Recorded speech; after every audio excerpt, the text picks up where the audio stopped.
Muy buenos días, mis queridos y apreciados hermanos. En esta mañana les damos una cordial bienvenida a cada uno de ustedes. Nos sentimos contentos de una vez más poder salir al aire, poder salir a cada uno, llegar a cada uno de sus corazones. Lo más importante, no solo a sus corazones, sino a lo más profundo de sus hogares. ¡Qué lindo! Muy bien, en esta mañana nos sentimos complacidos porque hay un santo Shabbat, un santo sábado, el cual venimos a honrar y a glorificar el nombre de nuestro Dios. Le damos gracias a Dios porque podemos estar aquí con ustedes, como también le damos gracias a Dios porque podemos dar una bienvenida, un cordial saludo, invitar a cada uno de nuestros hermanos de otro o de muchos países que nos escuchan. Les damos una cordial bienvenida al país de España. Un cordial saludo a la señora Marcela Delgado que nos escucha desde España. Nos sentimos complacidos, como también a la señora Hilda en Italia, Wilter Chávez también en Italia, que nos escuchan de Ecuador para el mundo entero. A nuestro hermano Suárez también en los Estados Unidos de Norteamérica, bienvenido. Y a todos pues nuestros hermanos en todo rincón de la tierra. Bienvenidos todos. Porque hoy es un sábado, no un sábado más, sino un sábado diferente, donde venimos a honrar a Dios y a regocijarnos con su santa palabra.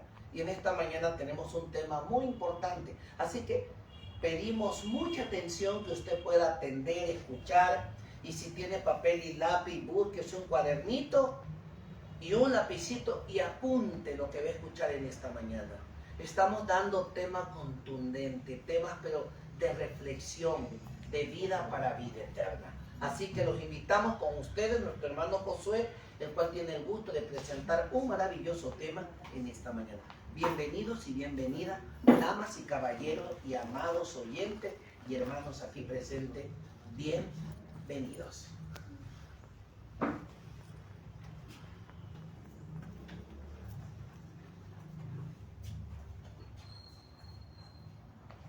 Muy buenos días, hermanos. Shabbat Shalom. Shabbat Shalom. Bueno, el día de hoy vamos a continuar con la profecía de Daniel. Y vamos a ver hoy día algo muy interesante. Ya vamos a entrar ahora ya cuando es el surgimiento del cuerno pequeño. O sea, cuando ya el cuerno pequeño surge. O sea, en este caso, cuando el papado surge. Vamos a ver bajo qué condiciones fue que sufrió el papado y cómo eso afecta hasta nuestros días. Primeramente, antes de comenzar, vamos a postrarnos de rodillas para orar.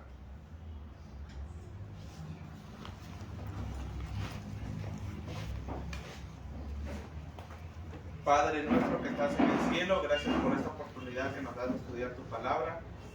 Te pedimos que tú abras nuestras mentes y nos des entendimiento para poder comprender este tema de la mejor manera. Ayúdanos a comprender las grandes lecciones que tú has dejado en tu palabra para nosotros. Te pedimos que tú nos ayudes a cambiar nuestro carácter. En el nombre de Yeshua lo pedimos. Amén. Amén.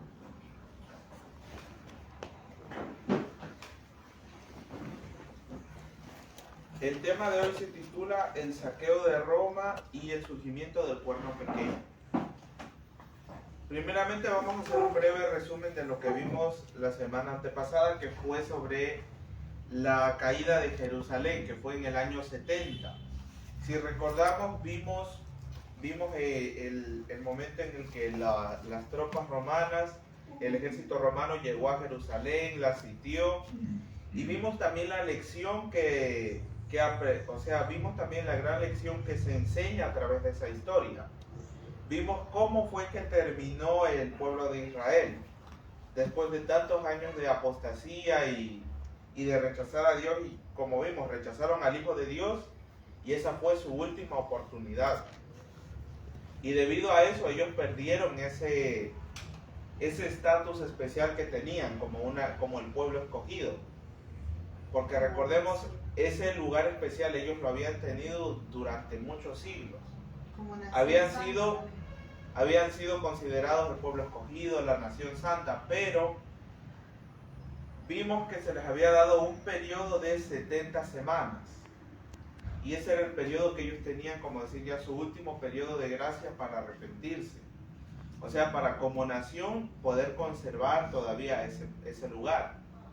Pero vemos que lamentablemente ellos no supieron aprovechar esa oportunidad que tuvieron. Y lo que hizo Dios fue quitar la protección que tenía. O sea, Dios simplemente se hizo a un lado porque ellos lo despreciaron. Y vimos cuán lamentable fue el resultado que eso trajo para ellos. Y lo que nos enseña a nosotros, que de esa misma manera como ellos tuvieron su oportunidad, actualmente nosotros nos encontramos viviendo también nuestra oportunidad. Y vimos que nos puede pasar también lo mismo a nosotros, al igual que como a ellos les sucedió.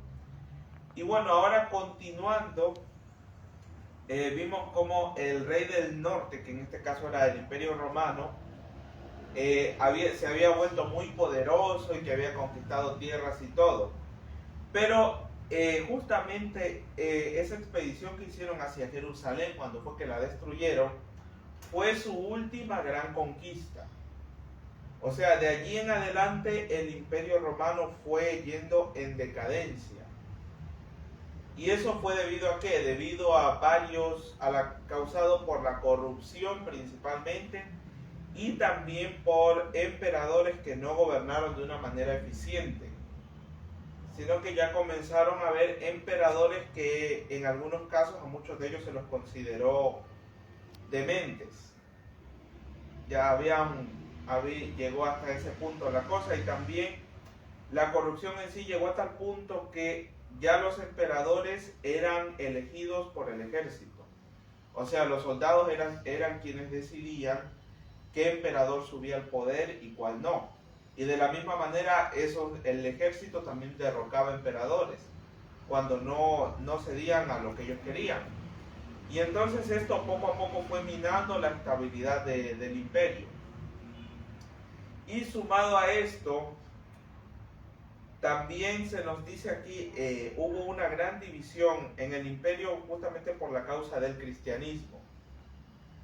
Porque ellos mismos, a lo largo del tiempo, con la persecución que estaban haciendo a los cristianos, recursos que se pudieron emplear para otras cosas, ellos los emplearon para perseguir.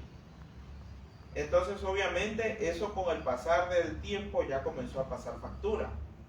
O sea, ya, porque comenzaron a matar, a matar personas, a matar inclusive ciudadanos romanos, solo por el hecho de que se habían convertido al cristianismo. Entonces esto lógicamente también llegó a afectar la economía, porque muchas personas, al no sentirse seguras allí dentro de los territorios del imperio, entonces ¿qué se veían obligados a hacer? Obviamente muchos de ellos huían a otros lugares, porque no les quedaba de otra.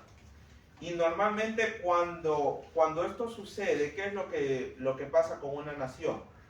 Nomás podemos ver ahora en la actualidad qué es lo que sucede cuando demasiadas personas comienzan a irse del país. Ya ese aporte que ellos daban a la economía ya desaparece, y eso por consiguiente ¿qué provoca? Provoca la crisis. Y esto también comenzó a suceder porque el cristianismo comenzó a difundirse en todas las esferas sociales. O sea, ya no se convertían solamente esclavos, sino que también gente de la alta sociedad, gente de la clase gobernante. Entonces, llega el emperador Constantino, y él ¿qué decide? Él decide convertirse al cristianismo, entre comillas, porque en la realidad nunca se convirtió. Inclusive se conoce que él no se bautizó, sino que no se bautizó cuando supuestamente se convirtió al cristianismo, sino que él se bautizó recién ya en sus últimos años, ya cuando estaba a punto de morir. Ahí recién él se bautizó. Cuando él hizo esto de convertirse al cristianismo fue como una estrategia política para unir nuevamente al imperio, pero ahora bajo la bandera del cristianismo. Pero como conocemos nosotros, esta supuesta conversión lo que trajo fue más problemas. Y con el pasar de los siglos, esto lo que traería sería la formación de lo que hoy conocemos como el papado. Les invito a que busquemos en nuestras Biblias en Daniel capítulo 11, verso 29.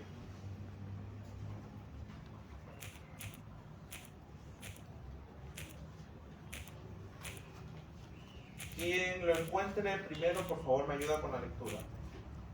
Daniel capítulo 11, verso 29.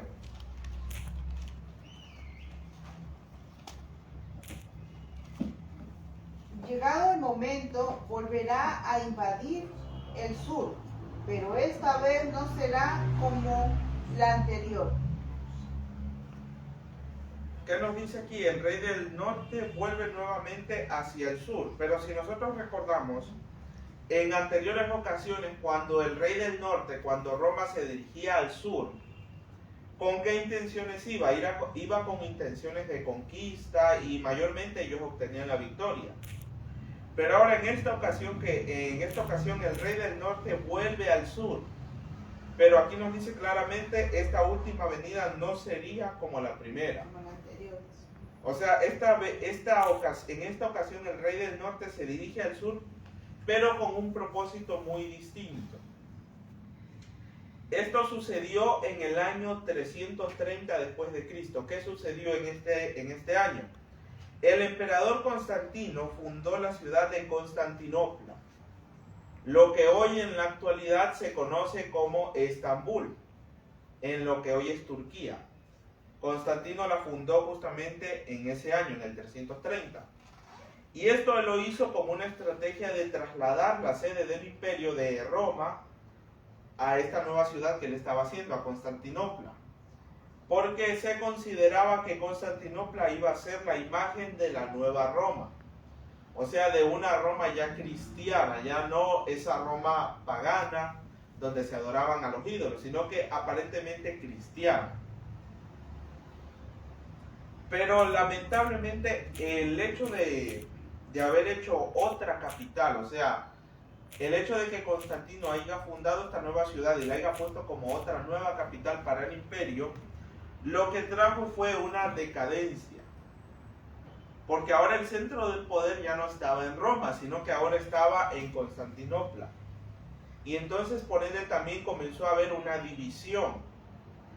Y en este momento el imperio no se encontraba ya en aquellos días cuando se consideraba Roma una ciudad que nadie la podía invadir. O sea, cuando Roma estaba en su máximo esplendor, solamente la idea de que la ciudad de Roma como tal fuera atacada era considerado algo imposible. Porque la ciudad también tenía murallas, o sea, estaba bien protegida y todo eso. Pero ya en esta época Roma ya había perdido gran parte de su poder y ya comenzaban a haber ciertas incursiones bárbaras. O sea, ¿qué quiere decir? Ya habían ejércitos extranjeros de algunas tribus llamadas bárbaras que comenzaban a invadir los territorios, comenzaban a saquear y a robarse las riquezas y a llevarse también prisioneros.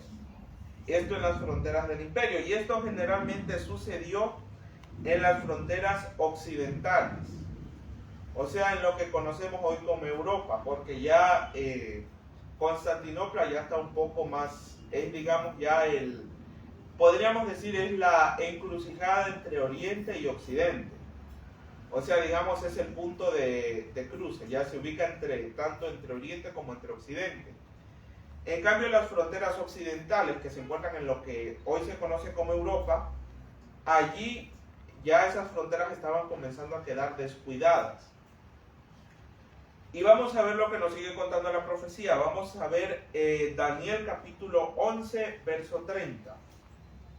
Dice, porque vendrán contra él naves de Quitim, y él se contristará y volverá, y se enojará contra el pacto santo, y hará según su voluntad.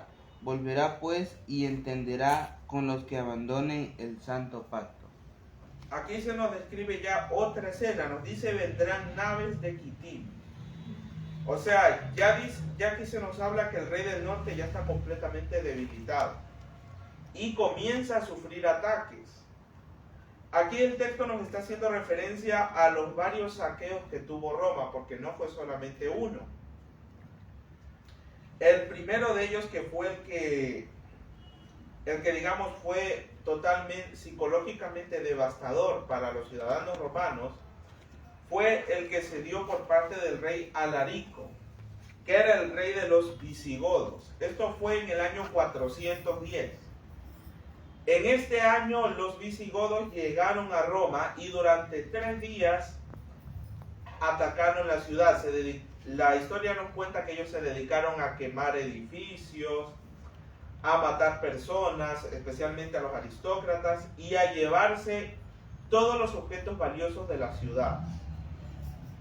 O sea, este primer ataque de parte de las tribus bárbaras hacia Roma fue totalmente devastador. O sea, la ciudad no es que quedó en ruinas, no quedó destruida por completo.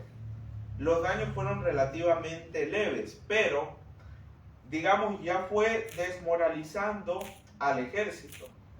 O sea, ya esa atmósfera que antes Roma tenía de ser invencible, ya estaba quedando simplemente como algo del pasado. Y obviamente esta oportunidad no la desaprovecharon los enemigos de Roma, sino que por el contrario, ya se dieron cuenta que Roma estaba totalmente debilitada y comenzaron a hacer más ataques. Y con el pasar de los años hay varios saqueos que se hacen, pero el más devastador de todos ellos fue el que se dio por parte de los vándalos. Los vándalos habían ya comenzado a atacar desde el siglo II. O sea, desde el siglo II después de Cristo, ellos ya habían comenzado a atacar a los territorios imperiales. Y habían ido conquistando varias zonas. O sea, ya Roma iba perdiendo sus territorios. Y en el 406 conquistaron Cartago, que era una ciudad sumamente importante. Y esto debido a que tenía una gran importancia estratégica, porque se encontraba en el mar Mediterráneo. Y en aquellos tiempos el mar Mediterráneo era la principal vía de suministros del imperio. O sea, tenían también sus carreteras y todo, pero el mar Mediterráneo, por allí era donde pasaban las rutas comerciales principales. O sea, allí era donde se regía, o sea, donde se movía el comercio mundial. Y ellos, al conquistar Cartago, comenzaron a controlar esas rutas comerciales y fueron debilitando aún más al imperio. Y llegó un momento dado en el que los romanos se dieron cuenta de que si seguían así a ese ritmo, iban a ser conquistados. Entonces decidieron firmar un tratado con los vándalos. Y en este caso, quien gobernaba a los vándalos era el rey Genserico. Cuando los romanos pensaban que ya todo estaba asegurado, que ya habían firmado un tratado de paz, en el momento menos esperado, el emperador de Roma, Valentiniano III, fue asesinado. Y obviamente este asesinato repentino, esta muerte repentina del emperador, trajo inestabilidad. Y entonces allí es que Genserico aprovecha a atacar Roma. Aprovecha y ataca a Roma y prácticamente no encontró resistencia. Inclusive se cuenta que por más que trataron de interceder, inclusive aquí ya se habla, aquí es una de las primeras intervenciones que tiene el papado en un asunto político. Porque aquí ya para este momento ya habían papas. Y en este caso el Papa León I trata de intervenir. O sea, ya se acerca prácticamente como un embajador, como un mediador, a hablar con este rey de los vándalos para que no saqueara la ciudad. Y obviamente lo único que pudo lograr fue simplemente que no entraran a la ciudad por la fuerza. Pero igual, los vándalos pudieron entrar a Roma y la saquearon por completo, o sea, la despojaron de todas sus riquezas. Y entonces ahora vamos a ver, recordemos lo que se nos decía en Daniel capítulo 7. Había una característica muy importante que tenía la bestia que representaba a Roma. Les invito a que busquemos en Daniel capítulo 7, el verso 7. Vamos a dar lectura. Vamos a recordar nuevamente qué es lo que nos decía. Vamos a ver esta característica especial que tiene esta bestia. Daniel capítulo 7, verso 7. Después, en mis visiones nocturnas, vi una cuarta bestia terrible, espantosa y muy fuerte. Tenía enormes dientes de hierro, comía, trituraba y pisoteaba la sobra con sus patas. Era diferente de las bestias anteriores y tenía 10 cuernos.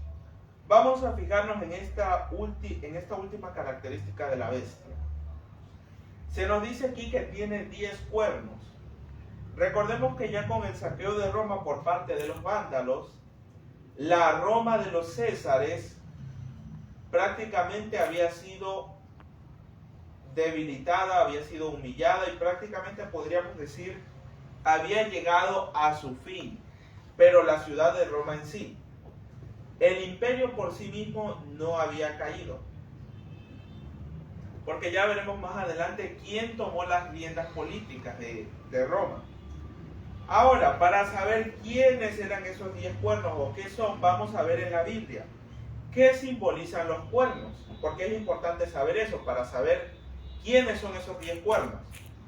Vamos ahora a Apocalipsis capítulo 17, verso 12.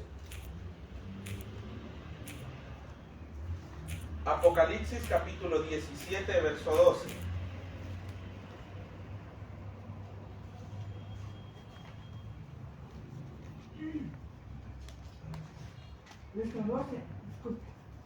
Sí, Apocalipsis capítulo 17, verso 12. ¿2 o 12? 12.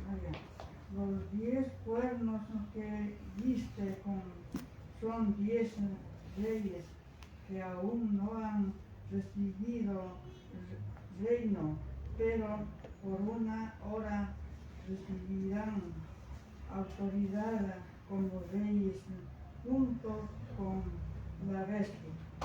Aquí, por ejemplo, nos está hablando de otra visión que tuvo el apóstol Juan, pero aquí cité este verso para que tengamos confirmado ya de por sí de que los cuernos en la Biblia simbolizan reyes. En este caso, justamente, ¿quién invadió Roma? O sea, el imperio en sí fue invadido por 10 tribus bárbaras, que fueron los ostrogodos, los visigodos, los francos, los alamanes, los suevos, los anglosajones, los lombardos, érulos, godos y vándalos. Pero aquí hay algo muy importante. A pesar de que fueron 10 las tribus bárbaras que invadieron Roma, solamente 7 de esas se convirtieron en naciones europeas actuales. Primeramente, los ostrogodos fueron los habitantes del norte de Italia, de varias regiones de Francia y también en Alemania. O sea, lo que hoy es estos países los habitaron los ostrogodos. Los visigodos corresponden a lo que actualmente es España y Portugal. Los francos, lo que constituye hoy en día la mayor parte de Francia. Los alamanes, lo que hoy en día es Alemania y Suiza. Los suevos ocuparon el sureste de Alemania, o sea, lo que actualmente es el sureste de Alemania son descendientes de los suevos. Los anglosajones, lo que hoy es Inglaterra. Los lombardos ocuparon la región italiana de Lombardía. O sea, 7 de estas 10 tribus prosperaron.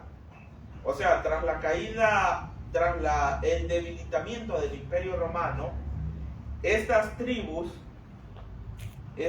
bárbaras establecieron su gobierno y llegaron a convertirse en lo que hoy es varias de las naciones europeas. O sea, las potencias europeas que hoy tenemos, en el pasado fueron esas tribus bárbaras. Pero ahora la pregunta viene, ¿por qué solamente de las 10, solamente 3 prosperaron? vamos a ver más adelante. Les invito a que busquemos en Daniel capítulo 7, verso 8.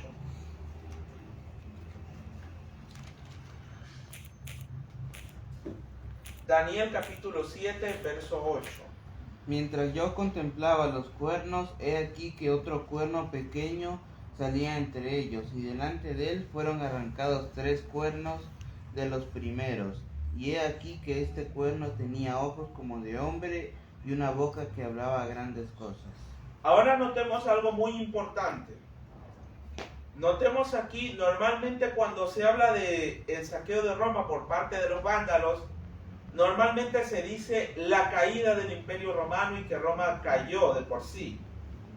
Pero debemos notar algo importante. El Imperio Romano no cayó en esa ocasión. Simplemente fue debilitado. Estuvo a punto de desaparecer, pero no desapareció. ¿Y esto por qué lo podemos saber? Démonos cuenta que aquí este cuerno que surge está todavía dentro de la bestia que representa a Roma. O sea, el Imperio Romano en sí no cayó. También en la estatua, después de las piernas de hierro, ¿qué sigue? Los pies igual siguen siendo de hierro, pero con barro cocido. O sea, en otras palabras, el Imperio Romano en sí no ha caído. Todavía sigue, pero no con el mismo poder que tuvo en el pasado. Eso debe quedarnos muy en claro. Y ahora vemos aquí, dice que de entre esos 10 cuernos, surge un cuerno pequeño. Y al momento de que surge ese cuerno pequeño, ¿qué pasa? 3 cuernos son arrancados. O sea, en otras palabras, 3 de estos 10 reyes desaparecen, o sea, son destruidos. Ahora vamos a ver en Daniel capítulo 7, verso 24, para que confirmemos lo que acabo de decir. Daniel capítulo 7, verso 24. Los 10 cuernos significan que de aquel reino se levantarán 10 reyes, ellos se levantará otro que será diferente de los primeros, y derribará a 3 de ellos. Vemos aquí que nos dice el texto. De los 10 cuernos, o sea, dice, son 10 reyes. Y tras ellos se levantará otro, el cual derribará, o sea, será completamente diferente a los primeros. Y va a derribar a 3 reyes. Ahora, este cuerno pequeño es la institución del papado. ¿Cómo podemos estar seguros de eso? Cuando el cristianismo y el paganismo se unieron, ¿qué sucedió allí? Surgió justamente que la iglesia comenzó a tener cierta influencia en los asuntos de Estado, pero no ejercía esa autoridad abiertamente, sino que poco a poco comenzaron a influir en el poder de los emperadores, comenzaron a influenciar a los emperadores para que dictaran leyes de acuerdo a sus propósitos.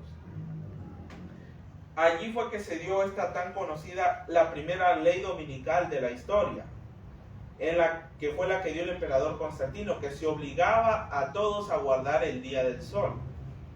O sea, la iglesia romana poco a poco había estado teniendo cada vez más autoridad, pero se veía hasta cierto punto limitada por el poder de los emperadores. Pero cuando el último emperador es derrocado y muere, y los vándalos invaden Roma, en la ciudad de Roma como tal quedó un vacío de poder, porque ya no estaba esa autoridad. Recordemos que el centro del poder del imperio se había trasladado a Constantinopla. Entonces la ciudad de Roma como tal había quedado en decadencia. Y entonces, ¿quién se aprovechó de ese vacío de poder en ese momento? Fue justamente el papado. Ellos tomaron el poder político de la ciudad de Roma. Tomaron ese poder. y fue aumentando con el pasar de los años su influencia. Específicamente, el momento clave en la historia, del cual podemos decir en el momento en el que el papado asciende al poder, fue en el año 538 después de Cristo. Pero para poder surgir vemos que tenía que eliminar a 3 reyes. Y esto debido a que, y en la historia, el papado sí eliminó a 3. No de manera directa, pero sí influenciando a los demás reyes. Y justamente aquí encontramos a 3 reyes, o sea, a 3 reinos de por sí, que serían los érulos, los vándalos y los godos, que como pudimos notar cuando mencioné a los reyes que se convirtieron en las naciones europeas modernas, estos 3 no aparecen. Pero veremos por qué. Si regresamos nuevamente a Daniel capítulo 11, verso 30, allí se nos dice claramente que este nuevo poder, este cuerno pequeño, se enojaría contra el pacto santo. Ahora, ¿qué tiene que ver el pacto santo con los érulos, vándalos y godos? Justamente estos 3 grupos habían aceptado el cristianismo, pero en una rama completamente diferente a la que tenían los demás grupos, los otros 7 reinos. Y esta rama del cristianismo era la fe arriana.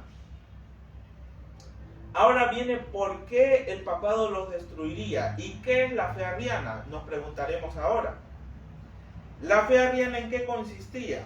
Consistía justamente en negar la doctrina de la Trinidad. Nosotros ya hemos estudiado aquí cómo surgió esa doctrina. Eso surgió justamente por el mero hecho de acomodar el paganismo y cristianizarlo. Eso ya hemos analizado en otras ocasiones, cómo fue que Constantino, al convertirse aparentemente, muchas cosas que eran paganas las cristianizó, o sea, simplemente les cambió de nombre y tantas cosas. Varios símbolos que eran del paganismo los puso en el cristianismo, y hay muchas cosas que hasta el día de hoy nosotros creíamos que eran cristianas, pero lamentablemente no, son símbolos paganos. Son cosas que se han heredado del paganismo. Y ahora entramos aquí en este punto. ¿Cómo surgió el arrianismo? Mucho antes de que Roma fuera saqueada e invadida, un sacerdote cristiano que vivía en la ciudad de Alejandría, un sacerdote llamado Arrio, más precisamente en el año 318, justamente con él comenzó este movimiento del arrianismo. ¿Y en qué consistía? El arrianismo sostenía que el Padre es superior al Hijo. O sea, en sí que el Padre es mayor que el Hijo. Y no era igual a lo que la Iglesia había sostenido en ese momento, que decían del Padre, del Hijo y del Espíritu Santo.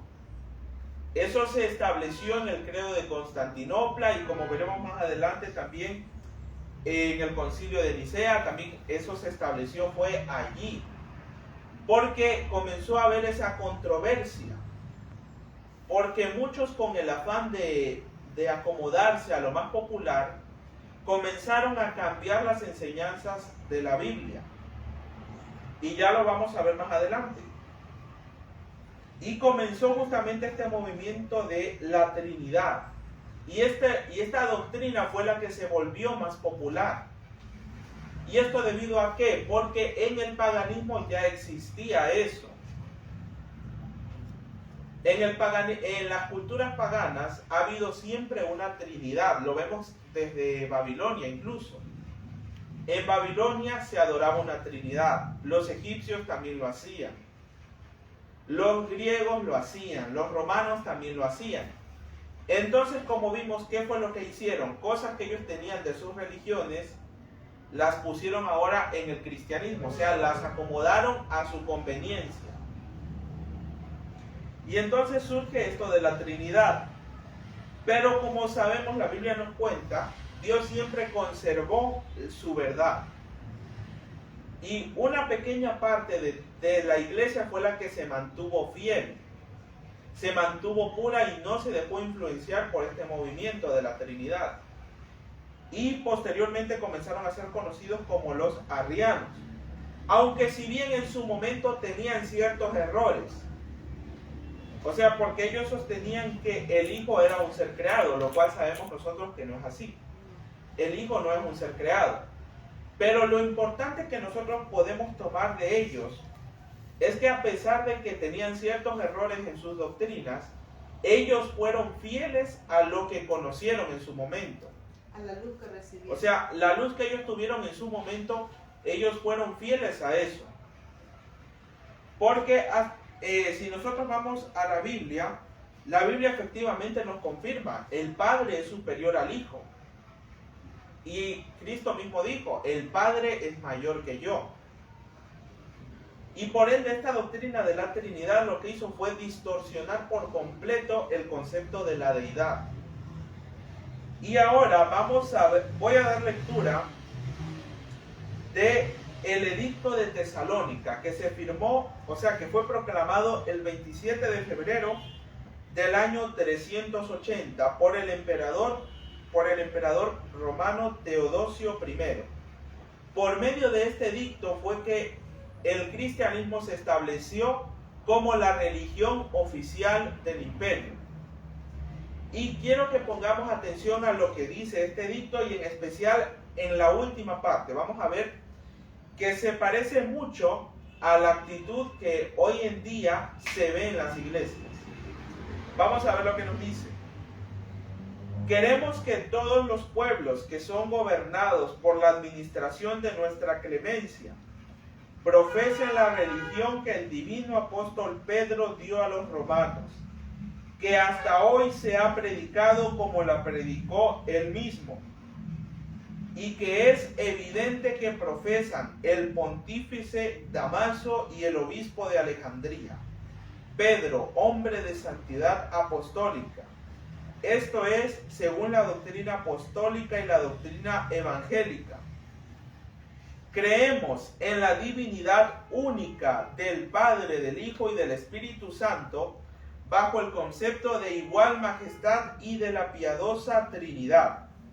Y ahora pongamos atención a lo que nos dice aquí. Ordenamos que tengan el nombre de cristianos católicos quienes sigan esta norma, mientras que los demás los juzgamos dementes y locos, sobre los que pesará la infamia y la herejía.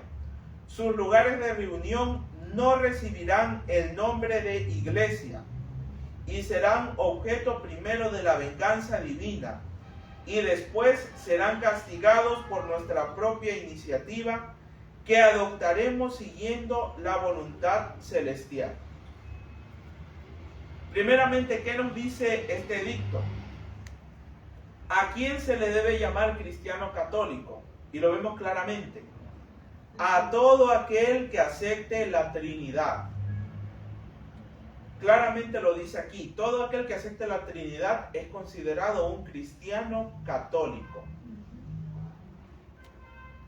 Y lo más importante, lo que vemos aquí que nos dice. O sea, solamente son considerados cristianos los que acepten eso.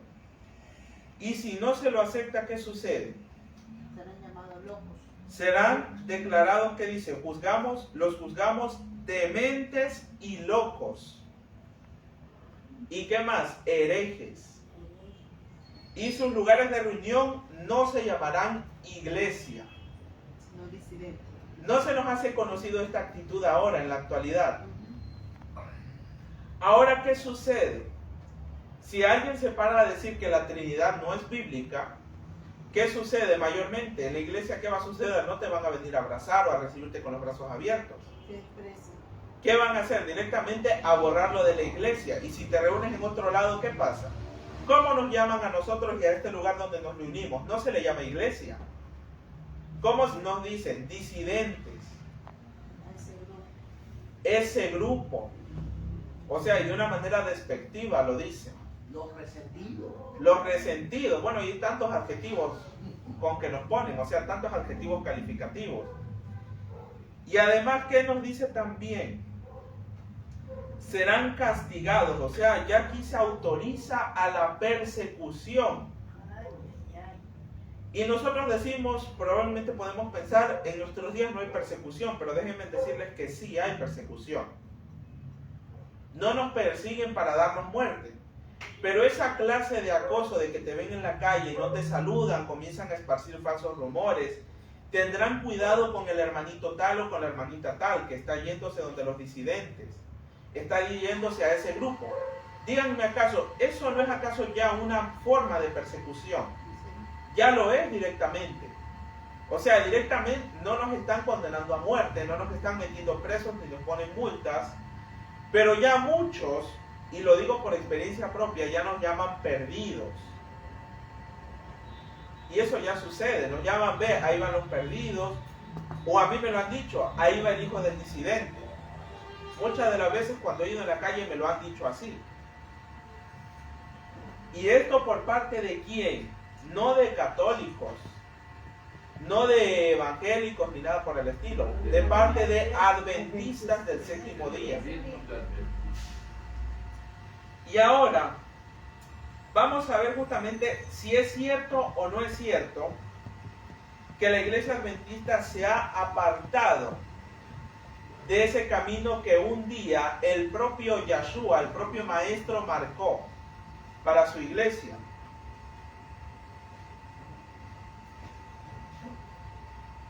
A ver, voy a dar lectura aquí de una cita que tenía.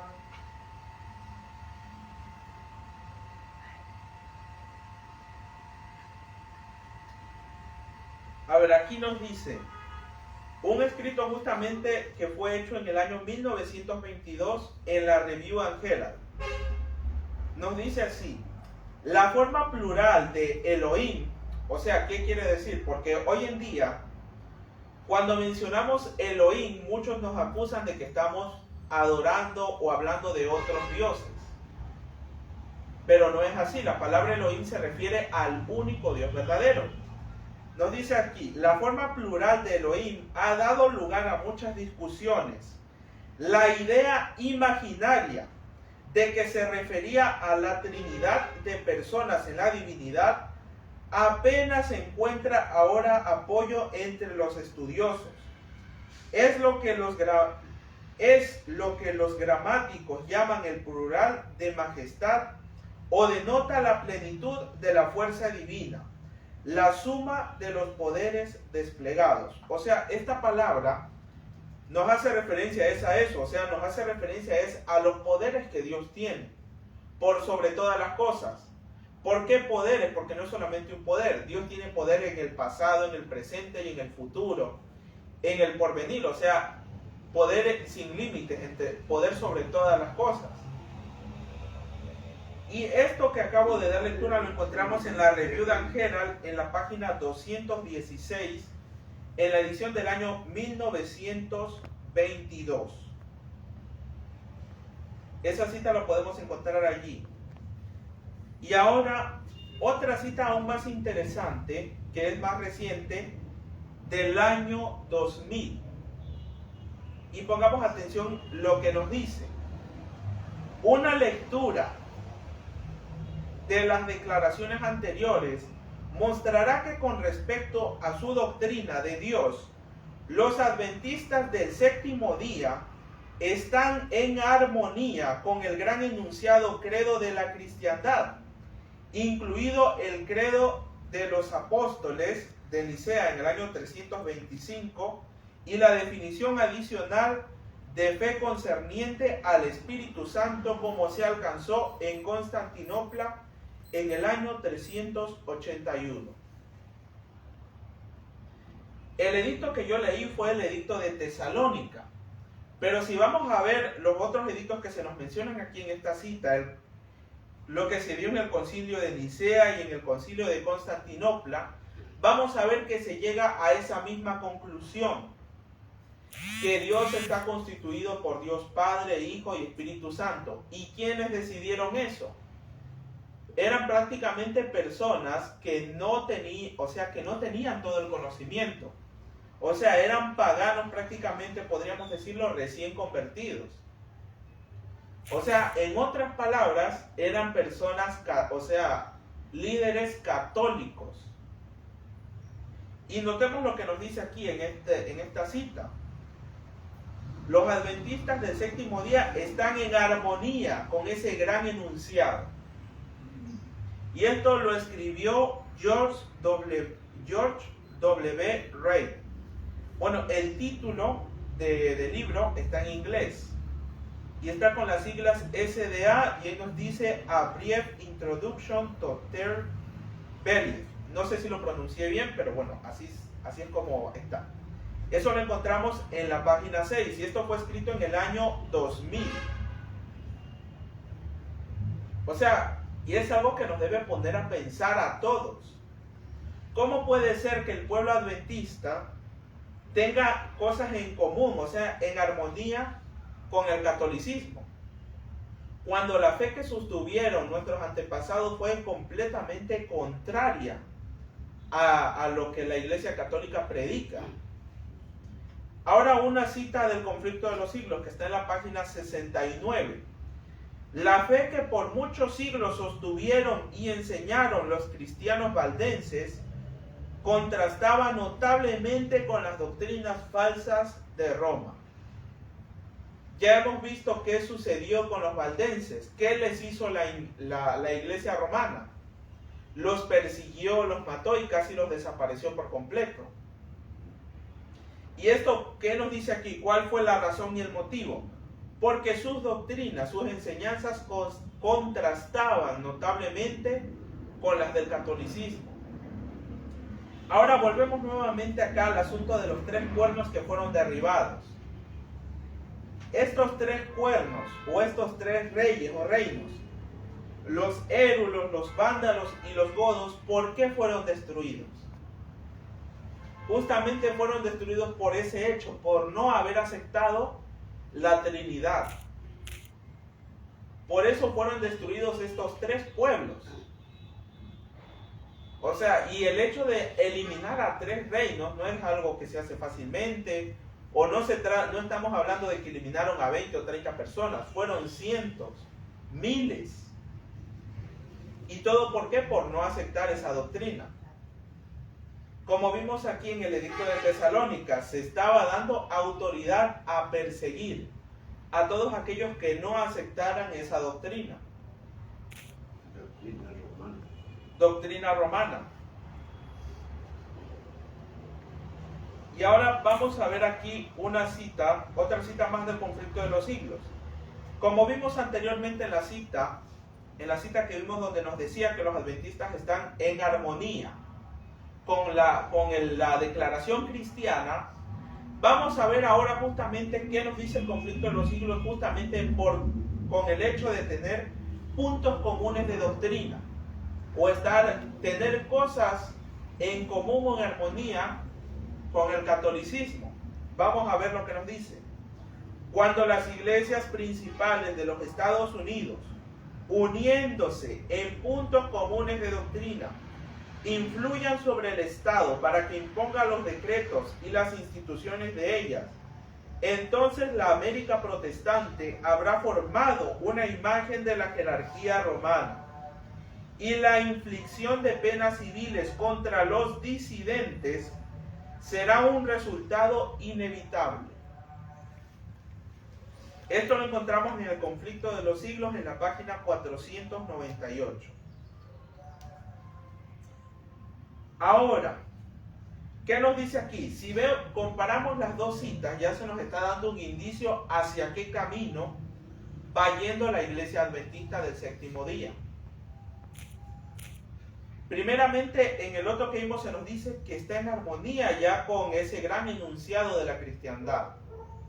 Y ahora probablemente podríamos decir, o sea, no es que sea malo que tengamos cosas en común con otras religiones, porque Dios claramente dice en el Espíritu de Profecía en cada lugar Dios ha revelado hasta verdades. O sea, todas las religiones tienen algo de verdad en sí, porque Dios tiene ovejas en otros rediles. Porque, por ejemplo, con los testigos de Jehová, por ejemplo, compartimos ciertas cosas. Con los evangélicos compartimos ciertas cosas. Pero el problema está cuando se cambian los fundamentos bíblicos por estar acorde, para estar en comunión con los principios de las demás iglesias. Ahí es cuando viene el problema, porque eso se llama apostasía. Eso se llama apostasía, cuando cambiamos los principios de verdad para acomodarnos a lo más popular. Y eso fue lo que dio vida al papado, por eso fue que surgió. Y aquí voy a dar lectura de una declaración que hizo un cardenal el 7 de junio del 2020, justamente cuando estábamos en eso de la pandemia, que estábamos en el confinamiento. Esto fue dicho por el cardenal Charles Bo. Y él declaró lo siguiente: no es el COVID lo que está destruyendo la humanidad, es la tendencia antitrinitaria la que ha infectado la familia, el país y el mundo.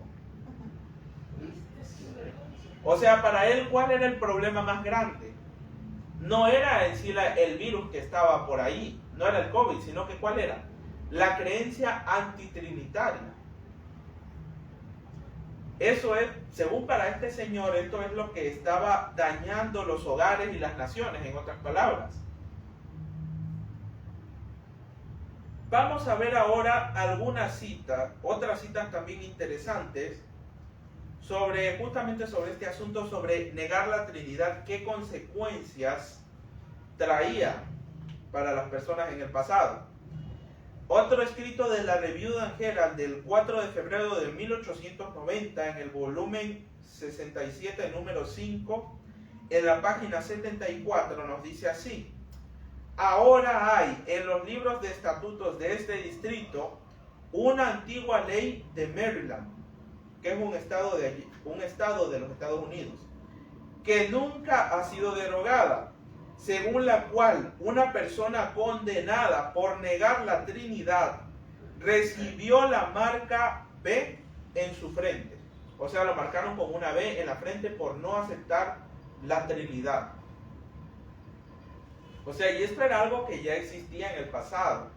Y estamos hablando aquí nos dice, esto es del año 1890. Hasta ese momento no se había derogado todavía esa ley. No se había derogado esa ley. Entonces, esto es algo que ya poco a poco se va llevando a cabo. Al igual, recordemos, el espíritu de Roma jamás cambia. Porque ese imperio que antes mataba y ejecutaba y era tan cruel, ese imperio no ha caído. Sigue hasta nuestros días. Sino que ahora a sus gobernantes ya no se les llama césares. Sino que ahora, ¿cómo se le llaman? Se le llaman papas. O sea, en otras palabras, el Vaticano que vemos hoy es la continuación de ese imperio romano. Sino que ahora está en una manera diferente. Ahora solamente ellos dicen ser jefes de la iglesia en sí, pero no, vemos que poco a poco se van involucrando también en los asuntos de Estado. Y ahora vamos a dar lectura, porque para muchas personas podrían decir, es que esas citas que ustedes tienen están adulteradas y tal cosa. No están adulteradas, vamos a ver que la Biblia mismo nos respalda y nos dice cómo es la deidad. La Biblia no nos habla de una Trinidad, si bien encontramos ciertos versos bíblicos que nos dan una idea similar, esos textos bíblicos han sido adulterados. ¿Y cómo estamos seguros de eso? Porque recordemos una cosa, la Biblia no se puede contradecir a sí misma. Eso es algo imposible. Pero vamos a ver cómo esos textos que nos hablan de Trinidad, que son extremadamente pocos, si no me equivoco son 1 o 2, esos dos textos están en completa contradicción con el resto de la Biblia, lo cual ya nos habla de que esos textos fueron manipulados, o sea, no deberían estar así como lo vemos hoy. Vamos a comenzar primeramente con Apocalipsis capítulo 5, verso 13.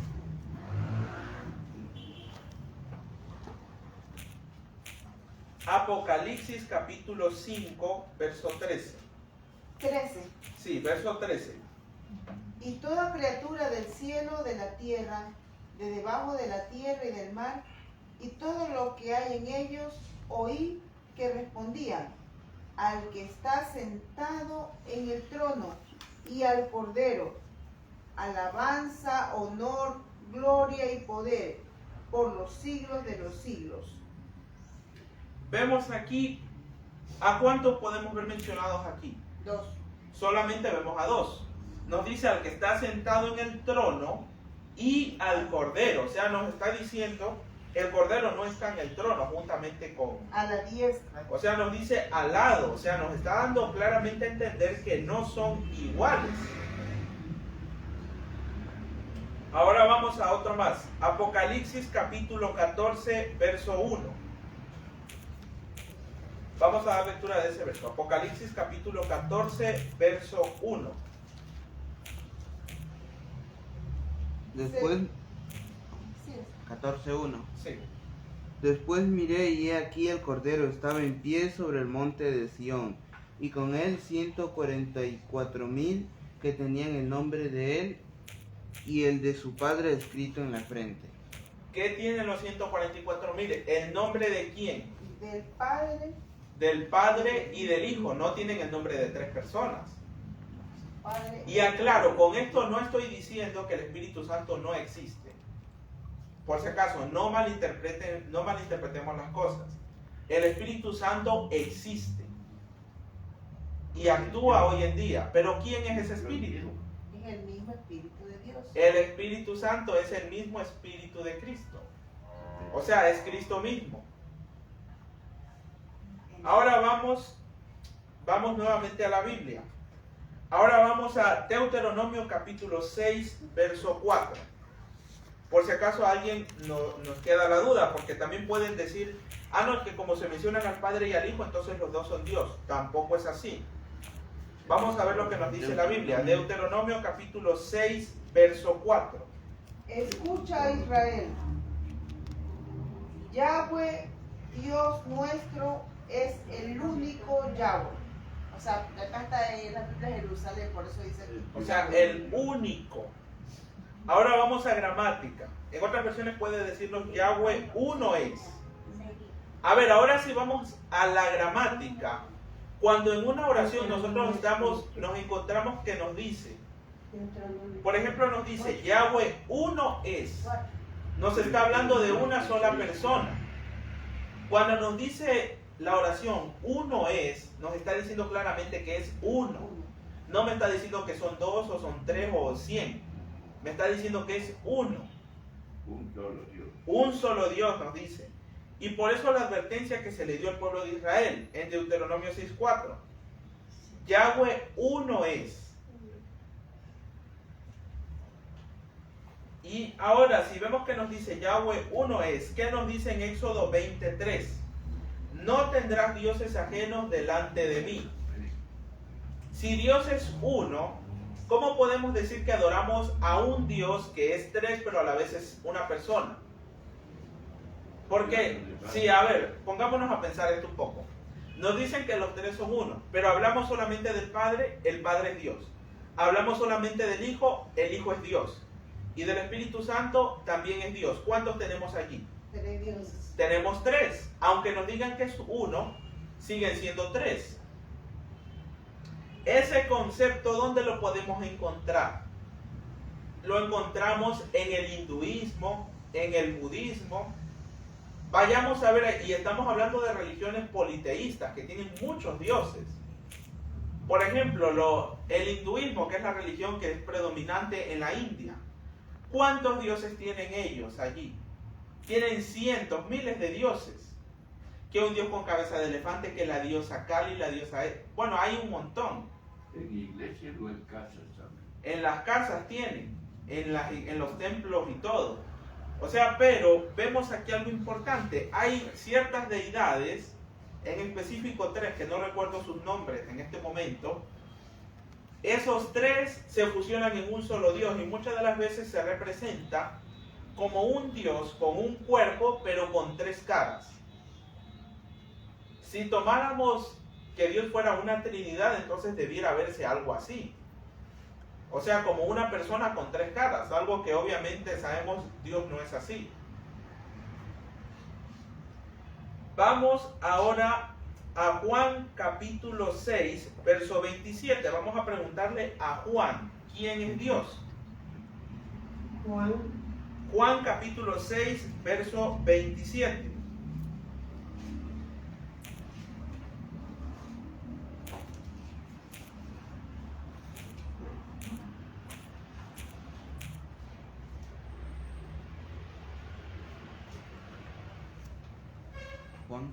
Juan capítulo 6, verso 27.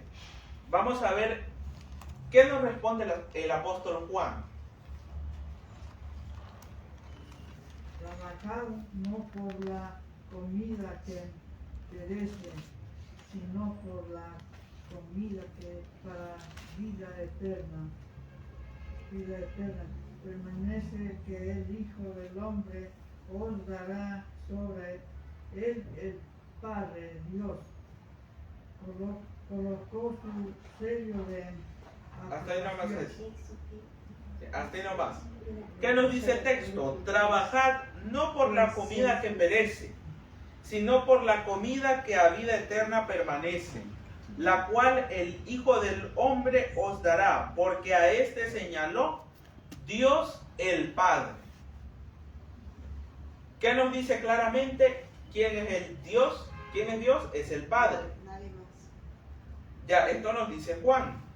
Ahora vamos a ver qué nos dice Pablo.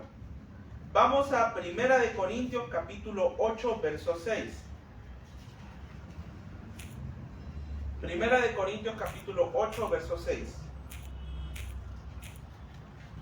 Quien lo encuentre, por favor, me ayuda con la lectura. 1 Corintios 8, 6. Sí. Mas para nosotros solo hay un Dios, el Padre, de quien son todas las cosas, y no otro en él. Y un Señor Jesucristo, por el cual son todas las cosas, y nosotros por él. ¿Qué nos dice el texto? Solamente hay ¿cuántos? Un solo Dios, del cual proceden todas las cosas. O sea, Pablo nos está diciendo que solamente, aquí podemos ver reflejada la creencia de los apóstoles. Porque normalmente se nos ha enseñado que los apóstoles bautizaron en el nombre del Padre, del Hijo y del Espíritu Santo. Pero ¿qué vemos aquí? ¿Cómo ellos van a bautizar en nombre de un Dios que está formado por 3 personas, si ellos creían claramente que el Dios era únicamente el Padre? O sea, es algo totalmente contradictorio. Ahora vamos a ver qué nos dice Santiago, o también conocido como Jacobo. Vamos a Santiago capítulo 1, verso 27. La religión pura e intachable ante Dios Padre es esta: visitar huérfanos y viudas en su tribulación y consérvense incontaminado del mundo. Ya, ¿ante quién nos dice? Ante Dios el Padre. La religión pura e intachable. Y ahora viene la pregunta. La mayoría de personas dicen, no, es que Jesús sí es Dios, porque eso nos han enseñado. Pero vamos a ver qué dijo Yeshua, qué dijo Cristo cuando estuvo en la tierra. Si él acaso se hizo llamar Dios o insinuó una idea tal, vamos a ver qué nos dice.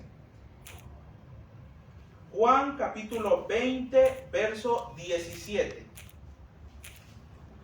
Vamos a ver, Juan capítulo 20, verso 17. Vamos a ver qué nos dice la Biblia.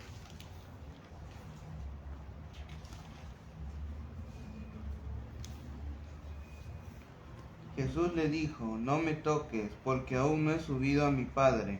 Mas ve a mis hermanos y diles, subo a mi Padre y a vuestro Padre, a mi Padre y a vuestro Dios.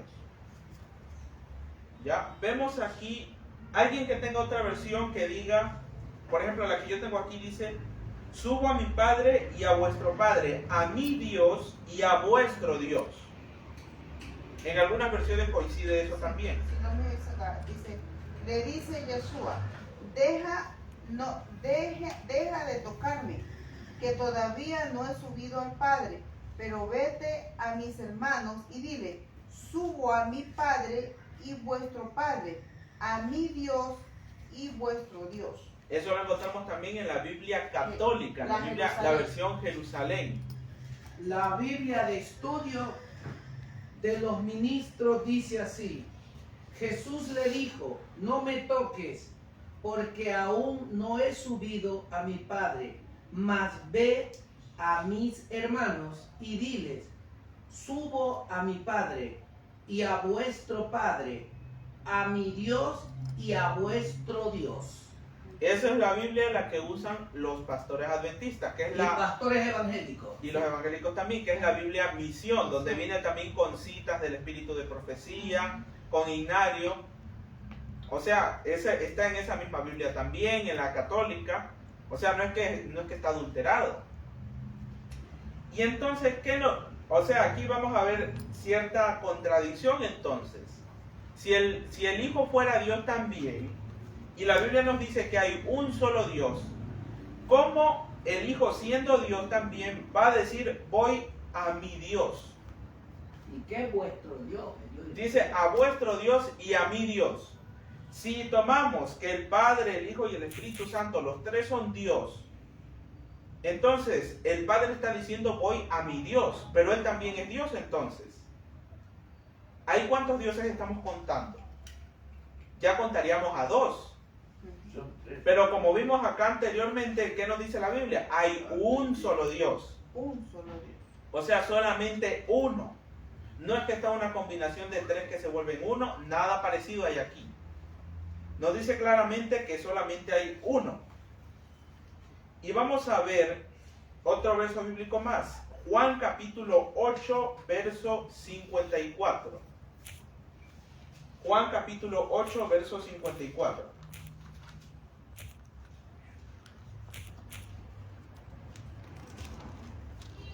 Vamos a ver también aquí otra cosa. Normalmente hemos puesto siempre que el Hijo es igual al Padre. Vamos a ver en este punto, por ejemplo, los arrianos decían claramente, el Hijo, o sea, el Padre es superior al Hijo. En ese punto, en esa parte, ellos tenían razón, no se equivocaron. Vamos a ver lo que nos dice el verso bíblico. Juan capítulo 8, verso 54. Respondió Jesús, si yo me glorio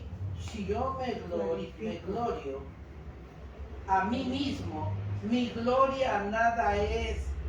Mi Padre es el que me glorifica, el que vosotros decís que es vuestro Dios. Ahí está. ¿Qué nos está diciendo? El propio Hijo, el mismo Yeshua, ¿qué dijo?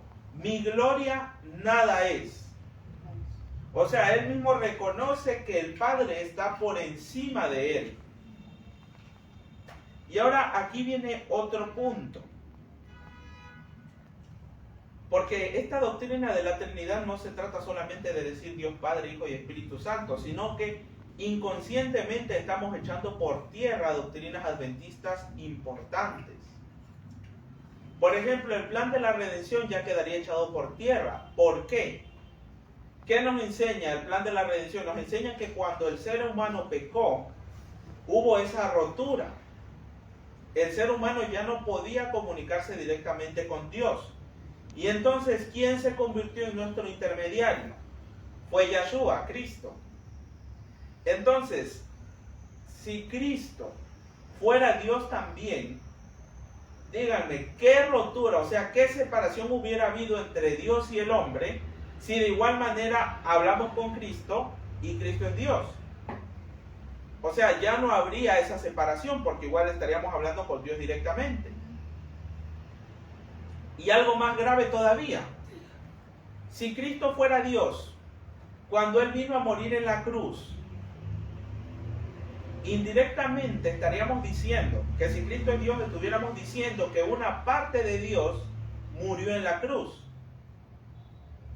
Lo cual es una completa herejía, porque la Biblia en ninguna parte dice eso.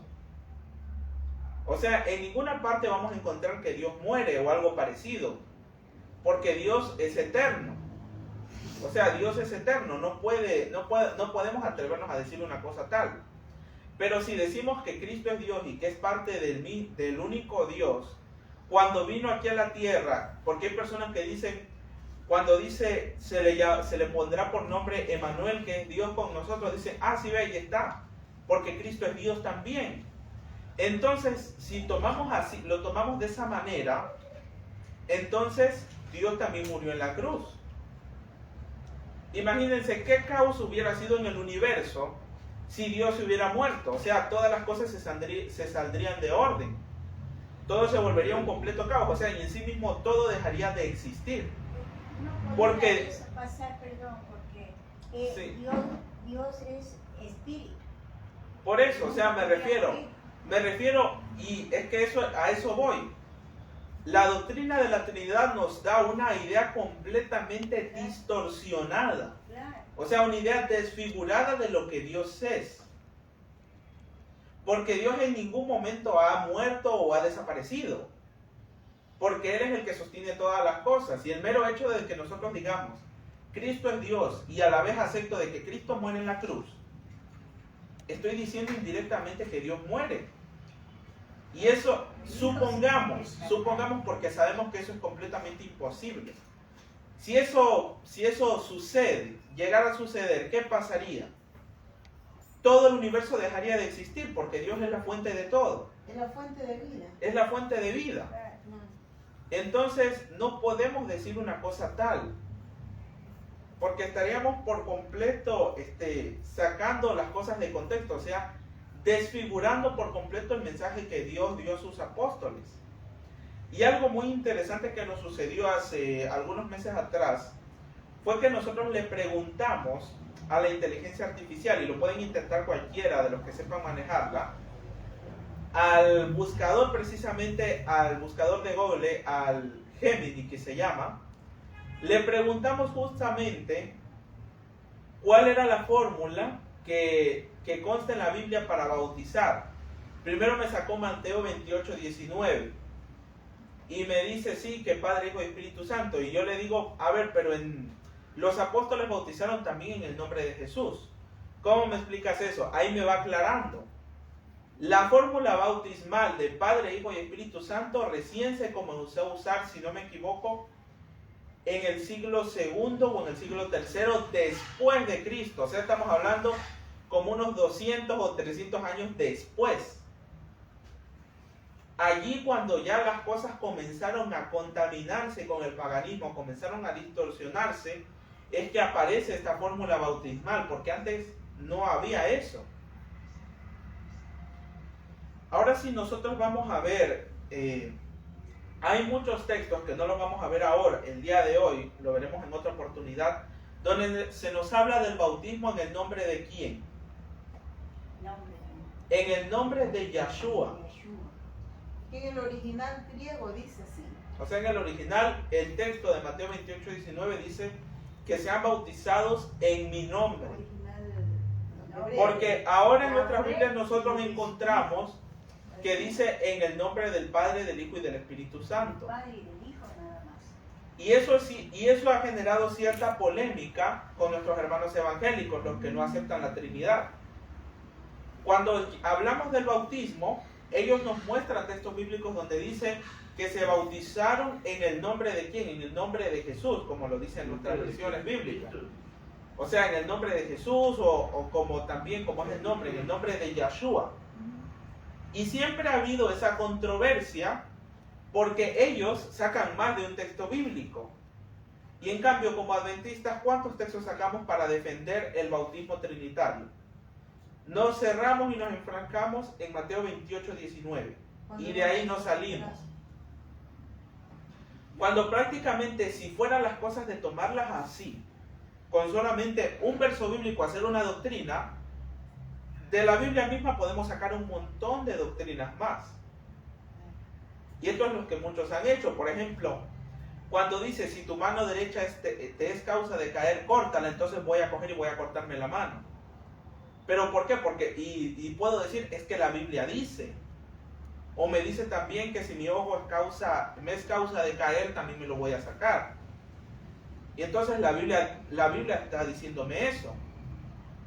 Pero eso es ¿por qué? Porque sacamos de contexto los textos bíblicos. O sea, y eso es lo mismo que sucede. Nos tomamos de un solo texto que ha sido adulterado y hemos hecho una doctrina, y es algo que se ha mantenido durante muchos años. Y para finalizar voy a dar lectura de una cita de un libro adventista que se llama La Trinidad, que es muy usado para defender supuestamente esta doctrina. Vamos a ver lo que nos dice. Que la mayoría de los principales pioneros de la Iglesia Adventista del Séptimo Día no eran trinitarios en su teología, ha llegado a ser historia adventista aceptada. ¿Qué nos están queriendo decir aquí? O sea, ¿qué nos están diciendo directamente? Que reconocen oficialmente que los pioneros adventistas no eran trinitarios.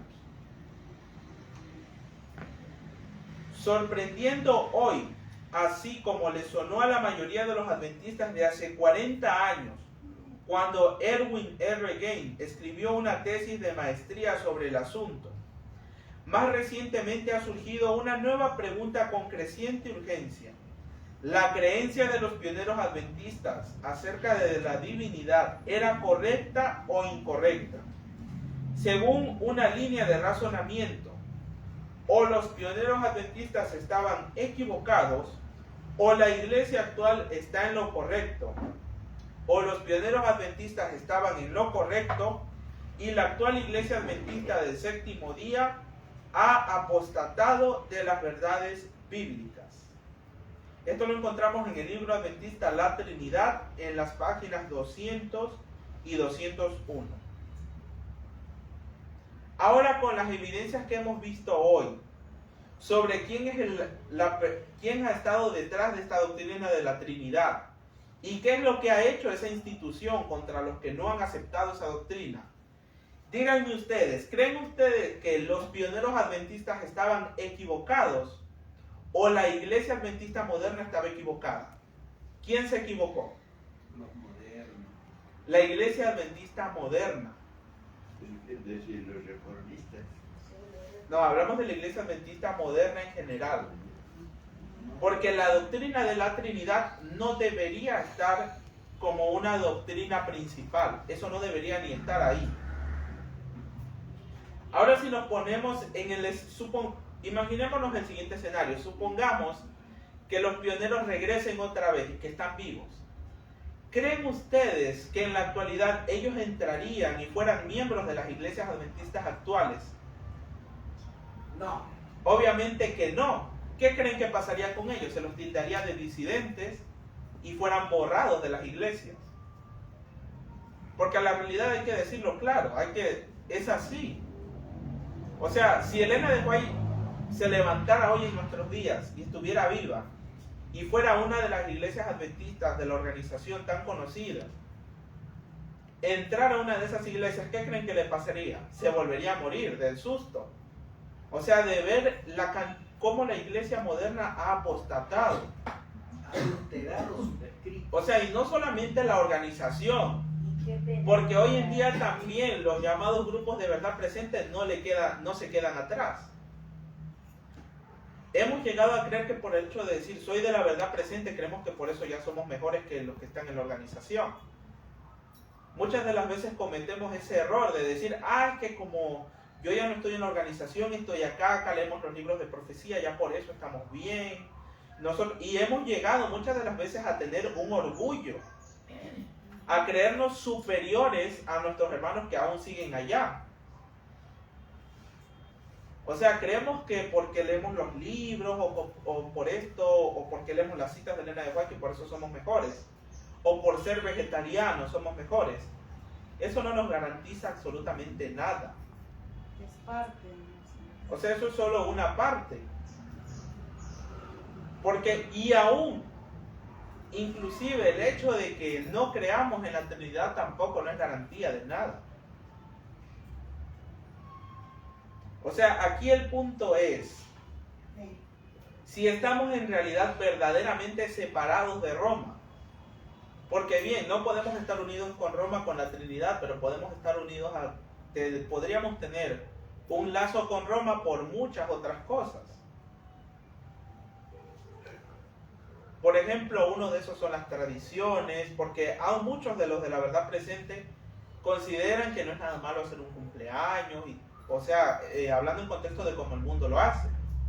Porque obviamente no va a tener nada de malo uno agradecer en el día que uno nació, agradecerle a Dios por un nuevo año de vida y hacer algo entre la familia, pero no vamos a hacer tampoco lo que el mundo hace.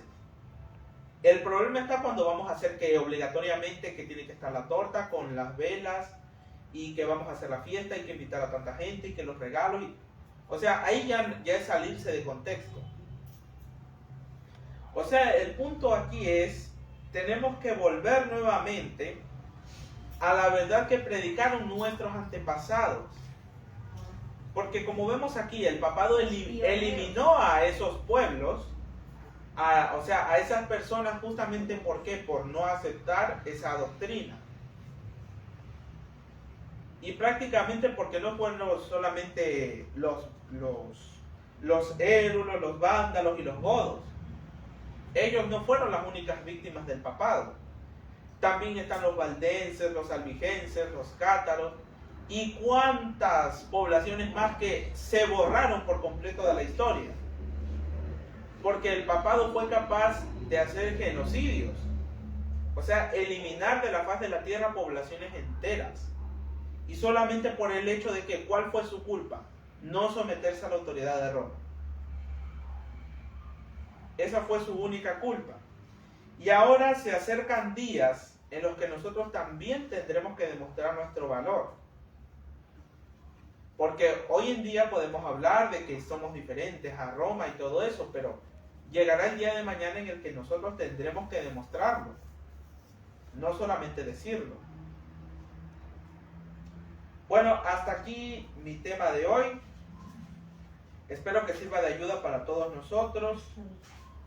Que nos quede presente. O sea, para que nos quede presente. Y ahora debemos ponernos a pensar, ¿será que las doctrinas que hemos tenido durante años serán correctas o incorrectas? Ahora el trabajo que nos queda a todos nosotros es estudiar a la luz de la palabra. Eso tenemos que hacer ahora.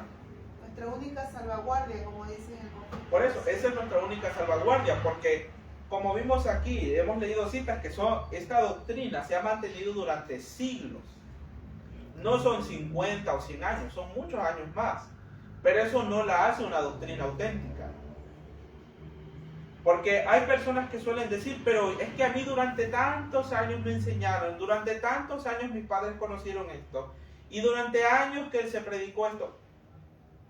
En ninguna parte de la Biblia vamos a encontrar que algo que se predique durante siglos sea algo verídico. O sea, el hecho de que tenga años no lo hace verdadero. El diablo tiene más años del diablo y nunca es verdadero. Por eso, ¿cuántos años tiene el paganismo? ¿Hace cuánto tiempo se adoran ídolos, se les quema incienso y todo eso? ¿Y acaso por los años que tienen, acaso por eso se convierte en algo verdadero? Obviamente que no. Los niños Jesuses. O sea, a ver, entonces si lo tomáramos así, ¿hace cuántos años la gente le reza a la Virgen? Eso lleva siglos, entonces porque también hace siglos la gente lo hace, se enseña, entonces también vamos a rezar a la Virgen. Obviamente que es algo completamente descabellado, porque no es así. Bueno, hasta aquí mi intervención de hoy, gracias por su atención a todos y los esperamos en la tarde con nuestro programa de salud. Gracias.